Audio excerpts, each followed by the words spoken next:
they're not really going to be allotting any more money to any more people because they are satisfied with said roster. Listen, Shefty's doing his job. Is the man. Him and Ian are both goats. They're great. Filippone is an idiot.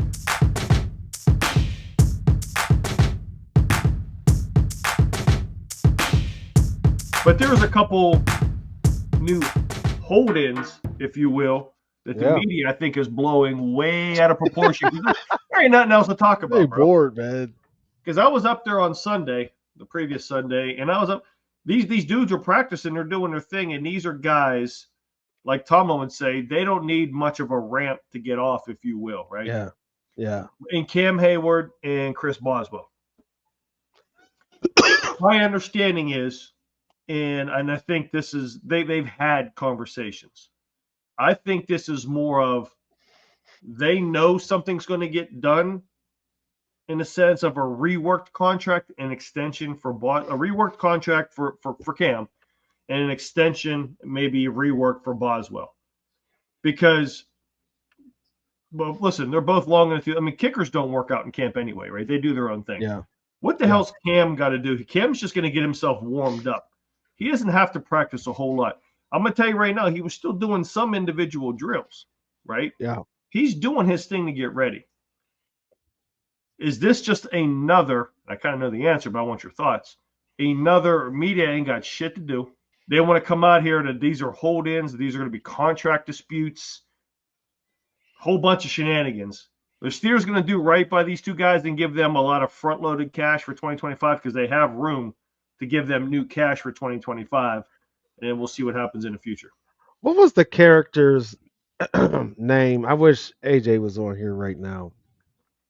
But what was the character's name that was always putting the bad press out on Spider-Man? About Spider-Man? What was his name? You know what I'm talking about? Yeah, man. That's what 93 some of the fan is starting to become, right? They just be out here just putting anything out here. Like Andrew Filippone literally called it breaking news because Adam Schefter said that he was holding in, and all it took was about 30 seconds to think about it, and it just kind of reconfirms what I've been saying for quite some time, that Cam Heyward, and this really confirms it. Cam Heyward's only going to be here for about 2 more years, okay?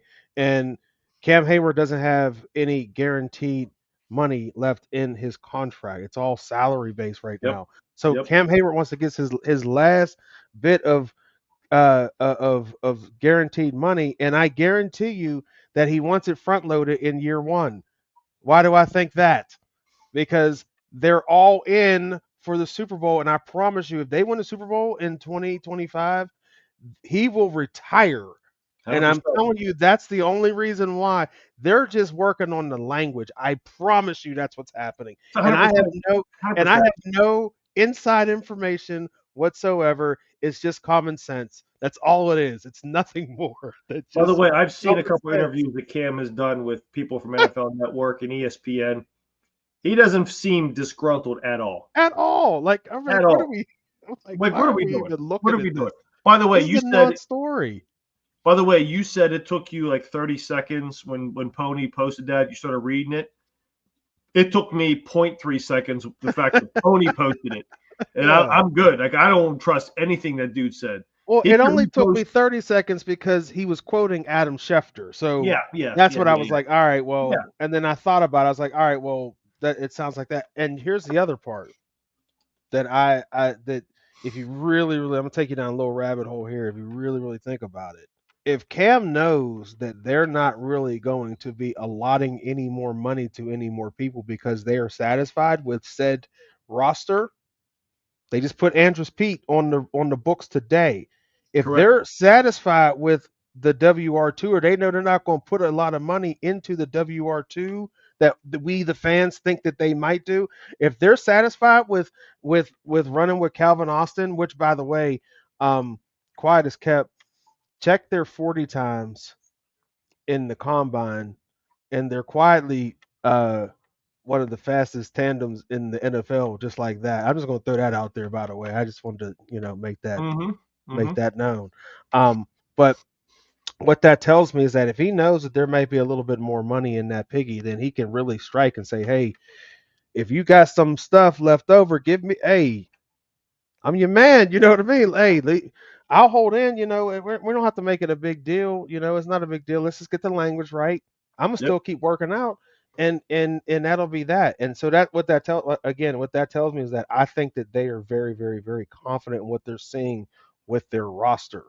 Right? Read the tea leaves. So yes. And then Boswell wanted money too. I'm like, oh yeah. That's what that's telling me. That's telling me that they think that there's going to be money that's still available this year for this cap, right? Because there's still money available for this cap. They're not going to make any more big crazy moves. And some of the real insiders have really been saying that. Like they're not really. They might put another little piece here and there, but they're still. What are they? How many million under the cap are they right now? 19. Dude, that's easy. That's before that's for Andres Pete signing, but and the Cam Heyward would actually help the cap, wouldn't it? Because you could probably get, if you front load that contract, and give him signing bonus, you're probably going to spread it out to where whenever he retires, the year after he retires, he's probably still going to be on the books for a couple million, but that's going to be peanuts as far as where the cap goes. I'm going to say 3 years because I think he's going to play 2. And if we win the Super Bowl, he's done. He's going to play 1. Yeah, exactly. So I agree with you. And it's Steelers Depot does one of the best cap jobs, as far as reporting with things like that too. And what they were talking about too is there's so much of allocated cash spend for each year. And for 2025, they still have room to do these deals. They were saying, and I think his name is Dave from Steelers Depot, they have enough money. He goes, both of these are easy deals to do. Yeah. And I think what you said is 100% accurate. It's about language right now. It's about T's and C's. It's about how they structure things. And as long as Cam and Boz agree with how the language works, when they get money now, when they get money later, what's their salaries, what's their bonuses, roster bonuses. They may even throw in a workout bonus, things like that. I think everything's agreed upon. It's just these T's and C's, and it'll be a non-issue once the season hits. Both of these guys will have new deals or reworked deals, and it's a non-issue, bro. I mean, I feel the same way. Listen, Shefty's doing his job. Shefty's is the man. Him and Ian are both goats. They're great. Filippone is an idiot, and most of the Pittsburgh media is an idiot outside of Doran Dickerson and Paul Piani. Those guys are great, but it's just a bunch of nonsense, man. Anybody who watches the games, don't pay attention to that. I mean, if you want to get your shits and giggles and have some fun conversations, go for it. But it's about nothing, bro. You know what I really enjoy listening to though is Steeler Nation Radio. Matt Williamson and I can't remember the other gentleman's name. And then Max Starks and a gentleman has a show too. Those two, I love listening to them. I can listen to them all day. Yeah, they're good guys. Yeah, actually, you know what? You're right. That they are good too. Absolutely. I can listen to them all day because it's all objective. Like they're talking about scheme, personnel,